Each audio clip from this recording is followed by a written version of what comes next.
अस्सलाम वालेकुम। दाग सुमरो हुकूमत ने बड़ी जंग छेड़ दी है। अब या पार्लियामेंट ने रहना है या 8 जजों ने। दूसरा, हुकूमत ने तालिबान के ख़िलाफ़, दहशतगर्दों और TTP के ख़िलाफ़ एक बड़ा फ़ैसला किया है। उस फैसले पर अमल दरामद से क्या होगा, क्या अचीव करना चाहती है हुकूमत, एक ये मामला। और दूसरा, बुशरा बीबी साहिबा की एक अनोखी फरमाइश है, एक अनोखी दरख्वास्त उनकी आ गई हुई है।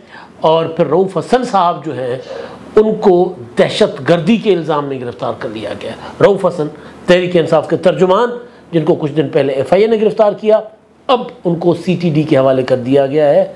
दहशत गर्दी की तफ्तीश के लिए कहाँ दहशत गर्दी कर रहे थे, उनके ऊपर इल्ज़ाम क्या है, इन तीनों मामलात पर, बल्कि चारों मामलात पर बात करेंगे। और आगाज़ मेरा ख्याल है कर लेते हैं हम पार्लियामेंट का जो मामला है। पार्लियामेंट और सुप्रीम कोर्ट आमने सामने। सुप्रीम कोर्ट में भी वो जज जिनके लिए इमरान खान साहब कहते हैं कि जो हमारे हक में फ़ैसले करते हैं, उन जजों के और पार्लियामेंट में एक इम्कान है, एक खदशा है कि उनके दरमियान अच्छी खासी जंग छिड़ सकती है। तबले जंग बच चुका हुआ है और वो वजह था सुप्रीम कोर्ट के एक फ़ैसले से। फ़ैसला मखसूस नशिस्तों का था, अब मामला मखसूस नशिस्तों से कहीं ज़्यादा आगे चला गया हुआ है।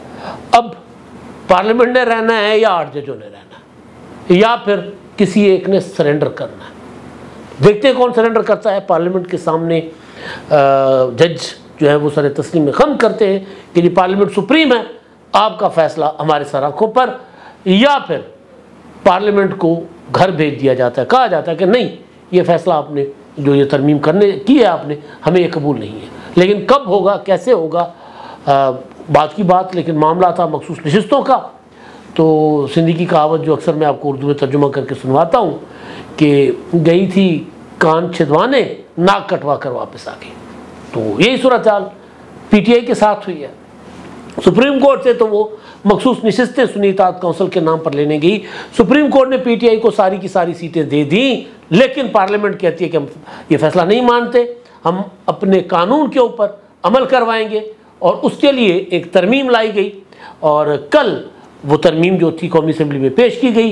और आज कौमी असम्बली की जो कायमा कमेटी है पार्लियामानी उमूर की, उसमें वो अपना उसकी मंजूरी दी गई, उस तजवीज़ की। और अब इसको कौमी असम्बली में पेश करके और कानून को मंजूर किया जाएगा। और उसके बाद सेनेट से, और सेनेट के बाद आनन फानन सदर साहब दस्तखत कर लेंगे। और सदर साहब के दस्तखत के बाद वो कानून बन जाएगा। और कानून जब बन गया तो फिर तहरीक इंसाफ ना इधर की रहेगी ना उधर की। फिर स्पीकर साहब जो हैं और इलेक्शन कमीशन उस कानून पर अमल दरामद करने के होंगे पाबंद। और फिर जो तहरीक इंसाफ को 39 नशिस्तें नोटिफाई की गई हैं तहरीक इंसाफ के लिए, वो भी नहीं मिलेंगी। और 41 वो जो तहरीक इंसाफ के अरकान होने का जो दावा करके बयान हल्फी इलेक्शन कमीशन में जमा करवाए गए, वो भी शायद फिर ना मिले PTI को। और मखसूस नशिस्तें तो दूर की बात है। आज जब कायमा कमेटी में मामला आया और उसमें वो जो बिलाल कियानी साहब ने प्राइवेट मेंबर बिल के तौर पर उन्होंने कौमी असम्बली में इलेक्शन एक्ट में तरमीम का मसवदा पेश किया था, रखा था, जिसमें कहा गया था कि कोई भी मेंबर जो आज़ाद हैसियत में इंतखाब लड़ता हो और मुंतखब होने के बाद वो 3 दिन के अंदर अंदर आइन और कानून के मुताबिक किसी एक पॉलिटिकल पार्टी को ज्वाइन करेगा और उसके बाद वो पार्टी तब्दील नहीं कर सकता। और उसके अलावा भी कुछ चीज़ें उसमें थीं जो जिससे जो कानून बनेगा तो उसके बाद सुप्रीम कोर्ट के फैसले जो है, जो सुप्रीम कोर्ट का जो फैसला है वो गैर मौसर हो जाएगा। तो वो आज जब कायमा कमेटी में मामला पेश किया गया तो उस पर PTI के अली मोहम्मद खान साहब ने, वज़ीर कानून ने जब उस बिल की हिमायत की तो अली मोहम्मद खान साहब ने कहा कि जी आप हिमायत क्यों कर रहे हैं, ये तो प्राइवेट मेंबर बिल है। तो उन्होंने कहा कि जी मैं इससे मुत्तफ़िक हूँ, मैं कन्विंस्ड हूँ कि ये बिल्कुल ठीक बिल है और ये आइन और कानून के मुताबिक है, तो मैं इसको सपोर्ट कर सकता हूँ। उन्होंने कहा आप क्यों कर रहे हैं, आप तो वज़ीर हैं। उन्होंने कहा कि जी आप मुझे डिक्लेयर नहीं कर सकते। दोनों में तल्ख़ कलामी हुई। बहरहाल फिर ये हुआ कि जो कायमा कमेटी की मेजॉरिटी ने उस बिल को मंजूर कर लिया और अब ये बिल कौमी असम्बली में आ जाएगा। जब ये बिल कौमी असम्बली में आएगा और कौमी असम्बली में हुकूमत के पास मेजॉरिटी है, 209 अरकान है हुकूमत के, बावजूद इसके कि जो वो मखसूस नशिस्तें मुतनाज़ा अभी मुअत्तल हैं, वो अरकान वोट नहीं कर सकेंगे, लेकिन उसके बावजूद 209 अरकान हुकूमत के पास है, तो हुकूमत सादा अक्सरियत के साथ इस तरमीमी बिल को मंजूर कर लेगी। और उसके बाद फिर जैसे मैंने कहा सेनेट, और सेनेट के बाद ऐवान सदर, और ऐवान सदर से जब जैसे दस्तखत हो जाएंगे तो इलेक्शन कमीशन जो है वो दोबारा सुप्रीम कोर्ट में जाएगा। वो कहेंगे देखिए जी ये हमें तो ये तो कानून आ गया, अब हम क्या कर सकते हैं, अब आपके फैसले पर हम कैसे अमल दरामद करें। जिस दिन सुप्रीम कोर्ट का फैसला आया था 12 जुलाई को, मैंने उसी दिन कहा था कि अब पार्लियामेंट इसमें अपनी मुदाखलत करेगी, बिल्कुल उसी तरह जिस तरह पंजाब के इंतखाबात के मामले पर हुआ। लेकिन बहरहाल अब होगा क्या, होगा ये कि जो कानून जो तरमीम की गई है बेसिकली वजाहत है, कानून और आइन पहले से मौजूद है, एक वजाहत की गई है जो मुजवज़ा तरमीम में सुप्रीम कोर्ट के फ़ैसले को गैर मौसर करने के लिए। तो अब वो उसमें जो चीज़ें हैं उसके मुताबिक पीटीआई को एक सीट नहीं मिल सकती। उसमें एक और चीज़ है कि जब एक बार कोई एमएनए आज़ाद मुंतखब होने के बाद किसी पॉलिटिकल पार्टी को 3 दिन के अंदर ज्वाइन करे तो वो किसी और पार्टी में नहीं जा सकता। फिर फ्लोर क्रॉसिंग, तो वो डीसीड भी हो सकता है। तो लिहाजा एक नया जो है ना वो कट्टा खुल जाएगा उससे, तो बड़ी दिलचस्प होगी।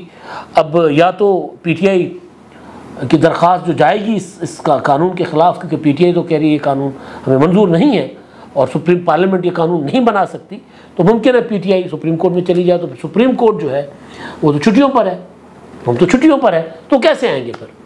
अगर आ गए तो लड़ाई होगी।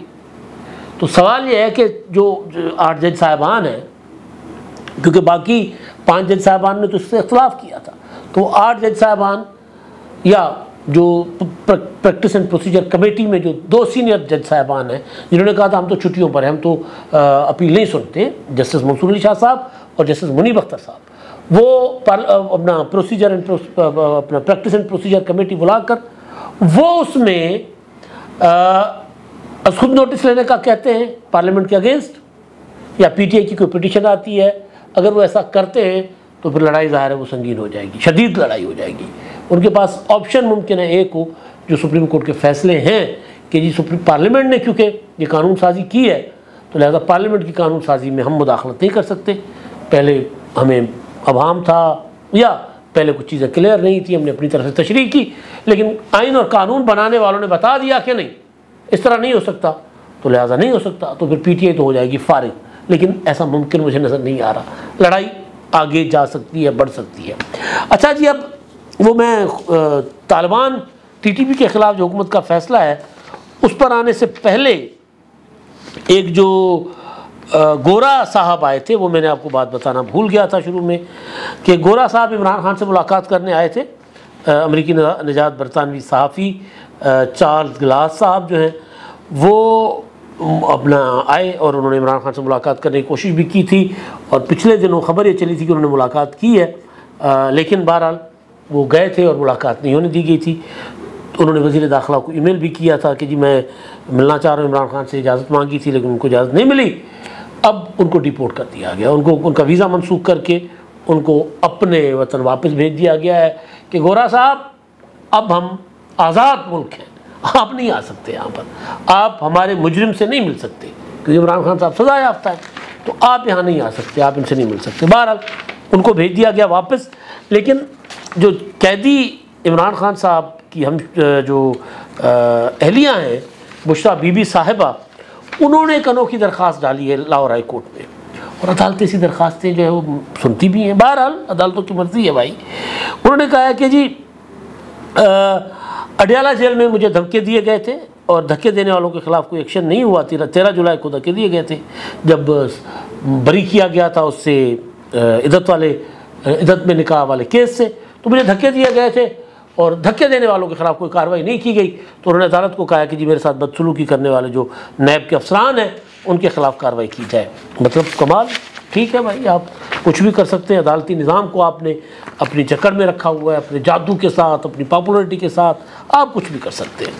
अच्छा जी, अब जो रऊफ़ हसन साहब का मामला है, रऊफ़ हसन साहब को अब तोता कहा जा रहा है कि ये वो तोता है जिसकी जान जिसकी गर्दन में जिस इमरान खान की जान है, इस तोते में जान है। इसकी गर्दन मरोड़ी जाएगी तो इमरान खान साहब तड़फेंगे। वो कहानियों में सुना ना, पुरानी जो कहानियाँ होती थी कि जो तोते को पकड़ा, तोते गर्दन, तोता कहीं था और वो जो देव कहीं था, जिन कहीं था या बंदा कहीं था, उसको जिसमें तोते में जिसकी जान थी उसको पकड़ा और उसकी गर्दन मरोड़ी तो वहाँ तड़फ रहा था, बिल्कुल लिटरली यूँ बेचैन हो रहा था, सांस निकल रही थी, दम घुट रहा था। इस तरह की सूरत हाल आपने सुनी होगी ना नानी अम्माओं की कहानियों में। तो इस तरह की सूरत हाल इमरान खान साहब के लिए कहा जा रहा है कि जो रऊफ़ हसन साहब हैं ये वो तोते हैं जिनमें इमरान खान साहब की जान है, इसलिए उनको गिरफ़्तार किया गया। उनकी गिरफ़्तारी के बाद इमरान खान साहब, अगले व्लॉग में आपको उस पर डिटेल से बात करेंगे, तरले मिनटों पर आ गए हैं। और अब तो ये भी कहा जा रहा है कि जी इमरान खान साहब ने तो कभी भी आर्मी चीफ के ख़िलाफ़ बात की ही नहीं, कभी नहीं की आसिम मुनीर के ख़िलाफ़, ये कहा जा रहा है। अगले व्लॉग में बात करूँगा। तो ये जो तोते हैं उन तोते साहब को हवाले कर दिया गया है दहशतगर्दी के मुकदमे में CTD के। वो FIA की तहवील में थे, FIA से जो जिस्मानी रिमांड जो थे उनके मुकम्मल हुए, अदालत ने उनको जुडिशल कर दिया था, जेल भेज दिया था, और आज अचानक उनको एंटी टेररिज्म कोर्ट में पेश किया गया।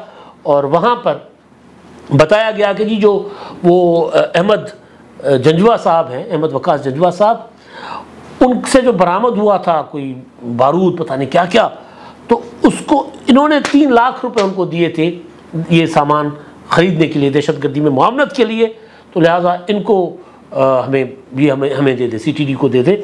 अदालत ने 2 दिन के लिए CTD को अपना जिस्मानी रिमांड दे दिया है रऊफ़ हसन साहब का। अब रऊफ़ हसन को वो वहाँ पर पूछेंगे कि जी बताओ दहशतगर्दी कहाँ किस तरह की गई थी। बहरहाल ये अजीब व गरीब सूरत हाल है। MNA एक PTI के अगवा हो गए हैं जी। PTI दावा कर रही है चौधरी इम्तियाज़ साहब गुजरात ये थे एंटी करप्शन के पास, और वहाँ से कहा जा रहा है कि नामालूम अफराद उनको उठा कर ले गए, पता नहीं कौन से नामालूम अफराद। बहरहाल ये दावा किया जा रहा है। अब मैं आता हूँ तालिबान के मामले पर। तालिबान दायरा TTP या हाफिज़ गुल बहादुर और दूसरे जो ग्रुप्स हैं जिनको आज 2 तंजीमों को तो कलअदम करार दिया गया ना, हाफिज़ गुल बहादुर ग्रुप को और मजीद ब्रिगेड को। मजीद ब्रिगेड बलूचिस्तान में है और हाफिज़ गुल बहादुर जो ये TTP के साथ मिलकर जिन्होंने अभी बन्नू पर हमले किए थे, एक तो उनको कलअदम करार दे दिया गया, उन पर पाबंदी लगा दी गई।